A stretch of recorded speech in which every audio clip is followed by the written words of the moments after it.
Hello, hello, hello again. Welcome to Mr. B's podcast. I'm Mr. B, and today I want to respond to one of our first questions that was sent via Facebook, and that question is: my employer is not paying me overtime.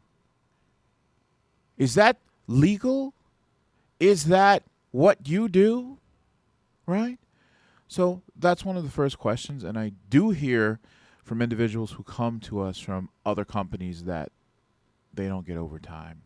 Now, to answer the question fully, like I like to give the full story, right? I like to do the weave sometimes, right? Okay, I like to do the weave, or however he does it. He goes, I like to do the weave. So at any rate, I'm going to give you information from my standpoint as a security company owner and having other businesses and paying employees and, oh my God, paying taxes and, but so much goes into it. But we'll make another video about entrepreneurship. But at any rate, as it relates to security guards making overtime, right? So me as a company, right? If I have employees, obviously I pay, ADP payroll fees and blah, blah, blah, payroll taxes, contributions, 401k, blah, blah, blah, blah, blah, right? All of that. We have to do all of that. Unfortunately, I don't want to, but to stay in business and to keep our employees and stay in the good graces of the IRS and New York State Department of Tax and Finance, we have to do those things, right? As well as pay for workers' comp and liability insurance and automotive insurance and professional liability insurance and business owners insurance, as renters insurance and gap insurance. Oh my goodness, there's so much that goes into it, but we'll talk about that another time. So let's focus on the question at hand. The person's working for their employer. They're not getting paid overtime after 40 hours. Is it legal? Is it what we do? First of all, I just told you I do what I'm supposed to do, right? I can't risk my empire that I've built over stiffing people over what they're entitled to, right? It's not the ethical thing to do. You can't treat people like garbage like that in this industry, or they're not going to stick around. You're going to lose your credibility, and next thing you know, your ass is going to be up there in some type of court getting sued by an employee, and then you're going to get sued, shut down by the Attorney General, Department of State, all of those people, right? So when you start a business, you need to be ethical. You need to pay your people that what they're supposed to be paid. So we pay people overtime. Graciously pay people overtime. It's a lot of money, guys. But at any rate, we have to. So when we figure out our bill rates, we have to take into account, like a long time ago, with big international companies, national companies I was working with, for some reason, we were able to factor in overtime, whether it be overtime that's our fault, like, okay, somebody called out, the guard that's working already, he or she was on 40 hours already. We said, hey, look, Joe, do you mind working the next 8 hours your relief called out, and, we'll give you overtime for it if you stay. Can you help us out this one time, right? So somehow we were able to figure out, because of that, the clients were charged for our people calling out overtime, right? As time went on, right, as I branched off, I told you guys in the other podcasts, that's one of the things that I hate to say I didn't like, but I should like it, right? That somebody's paying for it. Somebody else is paying for a mistake, our mistake as a company, right? But I just ethically, I don't feel that was right. So not to get into our business, how we operate here. We don't bill for overtime. That's our problem. That's the ethical thing to do, right? We don't bill for overtime because we had somebody call out and now somebody got stuck. We only bill for overtime, and I don't think that this was ever publicized or made public, but I'm going to tell you, I'm the owner of the company. I can do what the hell I want when I want, So we don't bill for overtime. That's our mistake, right? Our contracts call for overtime only when it's a holiday, right? If it's a holiday, somebody's working, they're entitled to time and a half, right? 1.5 of their normal hourly rate, right? That's overtime. 1.5, right? So At any rate, right, our clients only pay us based on holidays, right? The flip side of that, or the second side of that, when we bill for overtime directly to the client, right? So if I have John, let's use a made up name. John worked 40 hours already, and the client says, "Hey, look, I know John's 40 hours. I love John so much." And this has happened a lot. I'm not BSing, right? The client will go, "Look, we're going to be having a staff meeting or a staff barbecue on Saturday, Sunday, whatever." And we know that John, he's already 40 hours. He's on overtime. You guys don't bill us for overtime. But hey, look, we want John. He's great. I want him to be there with us at the corporate event barbecue on Sunday. Hey, look, we'll pay overtime for that, right? We have had many situations where that has happened, and we charge a client overtime because they understand, look, John is already working 40 hours. Now you're going to have him, whatever, at the barbecue's 4, 6, 8 hours, whatever. Now he's going to have 8 hours of overtime. In my eyes, in any business eyes that doesn't charge for overtime like that, that's money out of our pocket, right? That's we have to somehow make up the deficit of, if it's not on a normal, consistent basis, one time overtime is fine. It's not going to break our bank, right? 2 times, 3 times, 4 times. It's not going to break our bank. But to stay profitable as a business, we can't allow consistent overtime. Now, I'm going to share with you guys, and I've never, anyone outside of our corporation has never, or our team has never, doesn't know this, never heard of this, right? I had a site that I set up, and the site was set up on consistent overtime for 2 years. 2 years. Huge mistake that I made, and I learned my lesson because of that. That was in the very beginning, right? I wasn't as experienced with managing, the bill rates and all that stuff, but with a big company, not just working for myself or 2, 3 people. I'm talking about 50, 60 people, right? I wasn't that experienced for the security aspect, a security guard running a security guard company. So I set up a site like an idiot, and I was just so busy with things were moving so fast with the company. We were growing like crazy in the beginning, right? So I just set up that site on overtime. There was 2 guys there full-time working overtime. They loved it. By choice, mind you, right? I gave them, hey, look, the client likes them. They want to work, let them work, right? So they made a ton of money in overtime alone. And I checked my pockets, and there was a hole in my pocket from overtime. No, but at any rate, no, there definitely was, right? Huge deficit was created because of that overtime. But whose fault is it? That's my fault. However, the site was covered, the client's happy, and we're still there till this day. Not on overtime. No, absolutely not. We never will. But I threw these people a bone. They made a lot of money. I'm talking about regular armed security guards cleared. One of the guys, $85,000. Second guy, $75,000. Third guy, $60,000. Working as an armed guard, working on overtime, right? That's kind of like unheard of, unless it's like executive protection, which we do a lot of. But like somebody standing post at just say apartment building as an armed guard, just sitting, watching cameras, answering phone calls, checking people in and out, They were doing that, making, let's just call it, they were making close to $100,000, right? And that was because they were on so much overtime. So again, everything's a learning process. You learn, right? So I learned from my mistake. There was a huge deficit that was created, and we will not have consistent overtime like that ever again. We're at the point now where whatever, 1, 2, 3, 4, 5, 6, 7, 8, 9, 10, 10 times, whatever, it's not going to break us. But like if you're having consistently crazy 80 hours of overtime a week, right, that we're not billing the client for, where do you guys think the money is coming from, right? It's coming from Mr. B's pocket. So don't make that mistake if you ever start a security company. But then again, you have to learn, right? Everything happens for a reason. We're much better off, bigger now, growing now than we ever have been ever before, right? So just the way I manage the business is, it's nothing but up from, the ground up. Sky's the limit. So we're doing very good right now.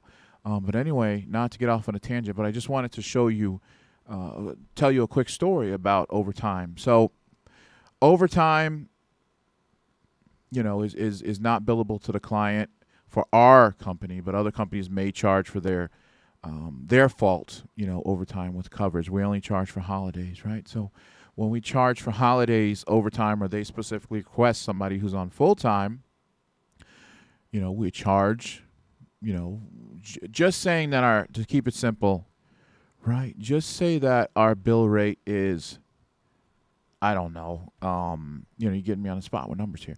Just saying our bill rate is $25 an hour, right? So let me get my calculator up, right? Because I like to use a calculator, right? So let's keep it simple, right? I want to make sure I have the employee numbers right. So at any rate, just saying that, so overtime is what, right? So if a guard is working for $25 an hour, the way I like to look at it, and other people don't like the way I do math, but I do it the way I do it. So if I did $25 an hour divided by 2 plus 25, right?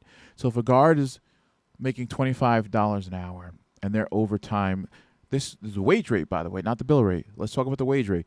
If the guard's making $25 an hour, their wage rate, their overtime rate is $37.50 an hour, right? So what would I have to charge the client to be able to cover? Really, in all reality, it's just 0.5 that I need to cover. But what do I need to charge a client to be profitable so I'm not in the red to cover this guy or girl working on Christmas or whatever, right, at $37.50 an hour, right? So just saying, and these are made-up numbers, just saying I'm charging $25 an hour. I'm sorry, just saying I'm paying the guard $25 an hour and I'm charging the guard charging the client $30 an hour. That's $5 more.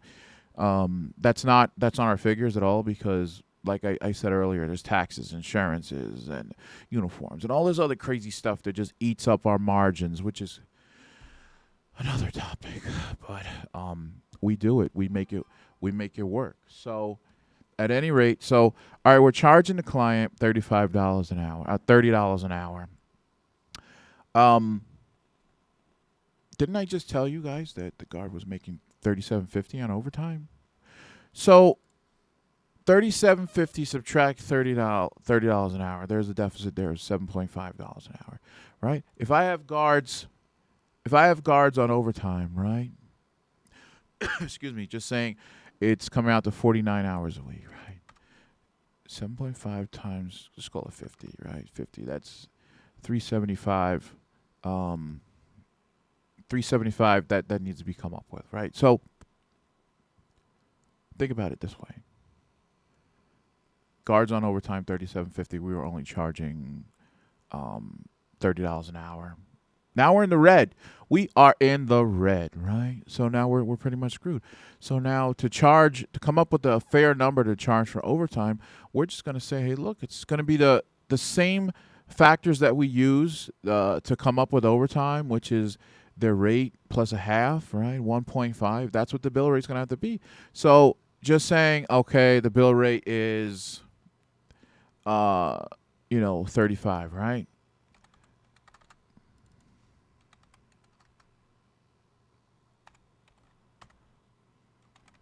So what would the bill rate have to be, right, to be profitable, to be able to cover that person's overtime, their taxes, insurance, blah, blah, blah, blah, blah, right? So obviously, if we follow the factor, the bill rate would be like $50-something an hour, right? But to cut our clients a break, we negotiate the overtime rate, right? So just saying the overtime rate is $50 an hour, I might go to a client, hey, look, I got to pay my guy $37.50. They work during Christmas time. Or, hey, look, you requested them to go to the barbecue. They're making $37.50 an hour, right? The overtime rate really is supposed to be, just call it 52.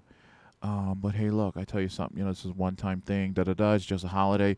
I'll negotiate a rate for you. All right, let's charge you, anywhere between 40 and 50, right? So somewhere in the median there to make something, right? Mind you that even if it's 40 and they're making $37.50, it's peanuts. It's peanuts there. So honestly, it'd be closer to 50, if not a lot more. But we're going to try to negotiate that down. But at any rate, not to get into the whole business stuff because this person just asked a question. Again, I just wanted you to understand, the background of the situation. So, at 40 hours in the state of New York, your employer is required to pay you overtime, which is 1.5 your normal hourly rate, time and a half, right?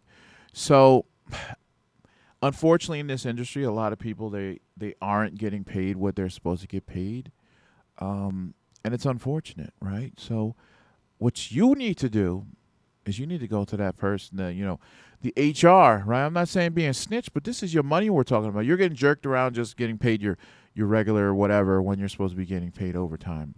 Go to your HR, right? Tell them what's going on. Hey, look. I worked 48 hours last week. You guys only paid me for 40 at the regular straight time. What is going on? You guys owe me such and such amount of money. They might say, hey, look, we'll look into it, and they'll hope you forget about it and you just move on. Or they'll do what they're supposed to do. They'll take care of it. Maybe they'll cut you a check then and there or put it on the next check. But the eyes of the law, state of New York and federal government, is any payroll corrections need to be done within a reasonable amount of time. They don't tell us, hey, look, it needs to be done tomorrow. There can't be an unreasonable delay in paying employees, right? So, and if there is, it has to be a situation that's far beyond your control as the company as it relates to paying employees, right? So you can't mess around with people's money because if they turn around, they go to the AG's office, the Attorney General, they go to the Department of Labor, make a complaint on you. Next thing you know, you get a knock at your door. It's an investigator wanting to investigate why you didn't pay such and such his or her 8 hours of overtime, right? Does it happen? Yes. Often, no, right? So usually for the first time that I'm aware about or I read about for the first time, like they'll investigate it, they'll issue you a fine, put it in like some type of file. Hey, look, you did this, that. We told you to pay the employee their 8 hours of overtime, right? But in most cases, if an employee goes directly to the AG or Department of Labor, they'll kick it back to them and say, hey, look, we're sorry that happened to you. We would like to investigate your allegation, but the first step to getting this corrected is dealing directly with your employer. That's what they'll tell you, right?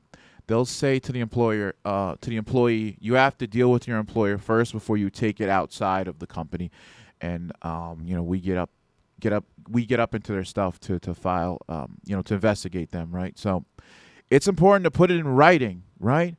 Type yourself an email, right? Don't do a written letter. Don't do a text. Don't do a phone call, right? I'm telling you, put it in email. Get HR's email. Get whoever's in charge of timesheets and all that. Put it in an email. Hey, look, this is Officer Smith. I noticed that I worked 48 hours last week, and I only was paid for 40 hours last week at a normal rate. I'm supposed to get time and a half, my normal rate, plus 0.5. And I didn't get it, and I got bills to pay. Hey, guys, when, I need that money. Can I come into the office? When can I get it? When can this be corrected, right? Send that to them, right? Because it creates a trace. Hey, look, you put it in writing. Also, save your email, print it out, save it, right? It's a record that shows that you made a contact with them, right? So that's really what you need to do, right? You are entitled to overtime, right? Even if you were a salaried worker, you still could be eligible for overtime, right? I'm not going to get into that. We don't deal too much with salary. But at any rate, if you do more than 40 hours, you have a right to overtime, right? You need to deal directly with the employer. I appreciate getting asked that today and providing you some helpful information, but you need to really settle it with the employer first. And if they don't want to budge, they don't want to give you your money, all I can say is go outside, right? Contact the Attorney General. They're a business. Contact Department of Labor. Tell them you tried to work it out with them. Provide them the proof that you tried to work it out with them. And they were unresponsive. They'll do their investigations and decide what needs to be done, right? So that's what you really need to do. And to answer the second part of the question, we don't do shady stuff like that here, right? Because like I said, I believe in karma and full circle, right? If I want to, I know other companies who do it. I've worked for companies who did it to me and thought that they can get away with it. No, no, no, no, no, no, no. Right? I'm gonna give my money. Either way, one way or another, I'm gonna give my money. Right? Would you rather just pay me my 8-hour overtime, or would you rather pay me $20,000 in a lawsuit settlement? Right? We don't have the time and energy to go back and forth in court. Isn't it easier for you guys just to give me my 8 hours, right? And I'll get my 8 hours, trust me. So deal with it that way. We don't do it like that. We pay people what they're entitled to, even though it's a lot of money for overtime, but we have to do it. It's just part of owning a business, right? So we treat everybody with respect. So yeah, I hope that answers your question. And if anyone else has any other types of questions, send us a message on any of our social media down in the links, any links down in the description section. And also you can comment on the video. We'll eventually see. Somebody will get back to you, and we'll post a video in similar format. So once again, I want to thank you for being part of this movement and engaging the community. And if you ever have a question, you ever want to be on either remotely or in studio, contact us. We'll set something up. We'll have a good time, and hopefully we teach individuals. We shed, put some light on some issues of the industry, and maybe we get a couple people jobs, and maybe we'll just help people have a better understanding of some of the decision making behind the scenes of the security company. So thank you again. Until next time, remember, you're not a cop, right? You're not a cop.